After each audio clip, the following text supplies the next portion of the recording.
Hello and welcome to the introductory class for the Worship Leaders Masterclass. We would begin with your questions. I'm your coach, RAQELL Assam Igila. You are faithful, faithful. You are faithful. It's not a man that he will lie. You are faithful.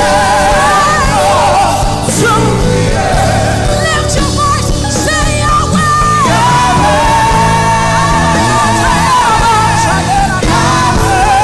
Never leave me, never leave me, never leave me. Faithful, you are. One more time. Say, lift your voice, say, declare the faithfulness.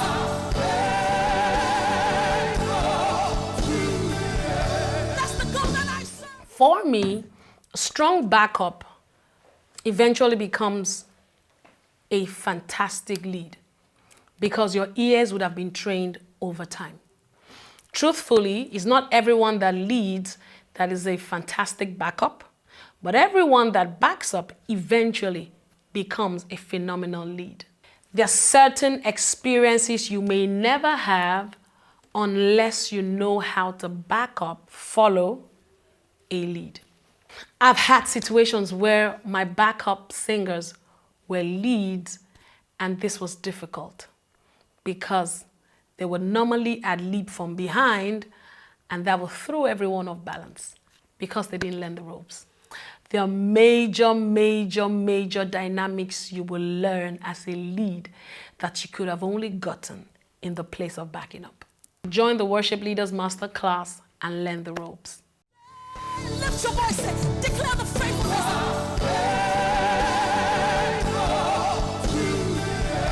That's the God that I serve. This is a bit dicey for me because you didn't end with a bang doesn't necessarily mean you didn't have a successful worship leading experience.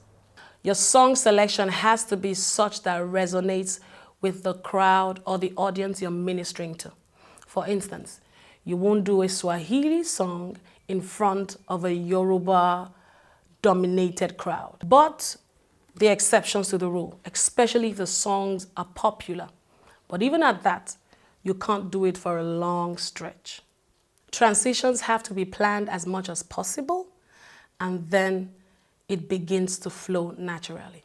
I like to tell a story with my transitions, and so it naturally builds up to a strong finish. For instance, you came from heaven to earth to show the way, from the earth to the cross. My debt you paid, from the cross to the grave, from the grave to the sky.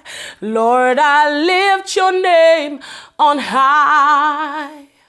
And with our hands lifted high, we will worship and sing.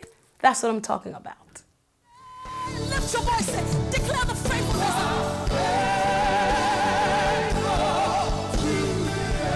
That's the God that I serve. Well, I wish I could say it is simple, but it's not. Stage presence is cultivated. To cultivate means to develop image, skill, attitude to be better and stronger. Now, when you say someone has presence, it means the person has the ability to influence you by their appearance and their mannerisms. Now, put that together. Stage presence is the ability to develop your attitude, your skill, and your image. Marry that to your appearance and mannerism when you're on stage. Like I said, stage presence is cultivated over time. Lift your voice, say, declare the faithfulness.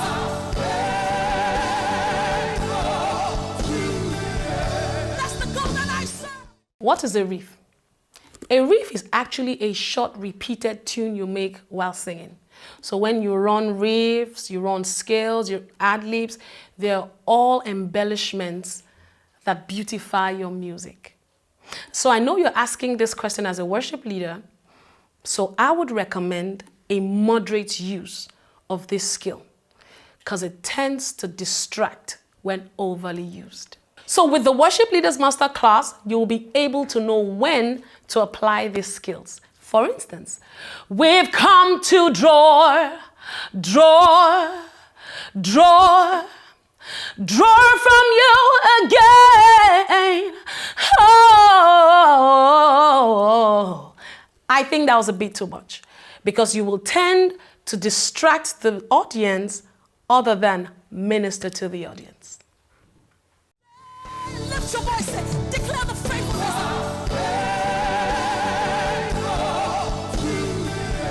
That's the God that I serve. That is the reason why you need the Worship Leaders Masterclass. I don't sing, I minister before God and His people. And this has taken me years of trainings, walking with Him, and just being pruned by the Spirit. And just being a broken vessel that He can use. So I would say a minister and not a singer is one who knows the presence of God and won't go without it. Join the Worship Leaders Masterclass. Lift your voice and declare the faithfulness.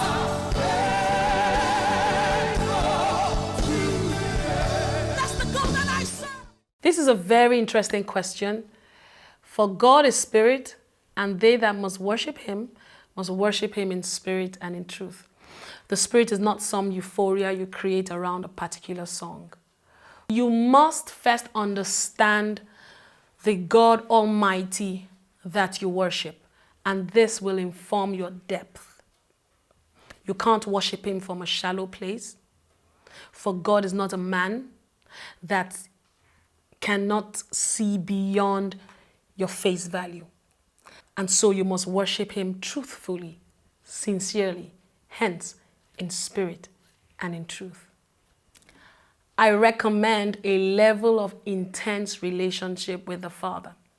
Walk in the Spirit and you will not fulfill the lust of the flesh. The opposite of spirit is flesh. So back to your question.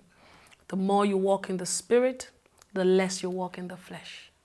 And it will affect your ministration or your ministry in totality. There is no other way but Yahweh. There is no other God who's big and strong.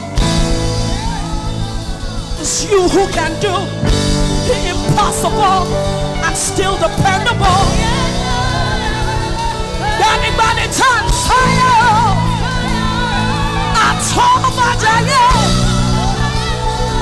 You are faithful. You are faithful. I judge you faithful.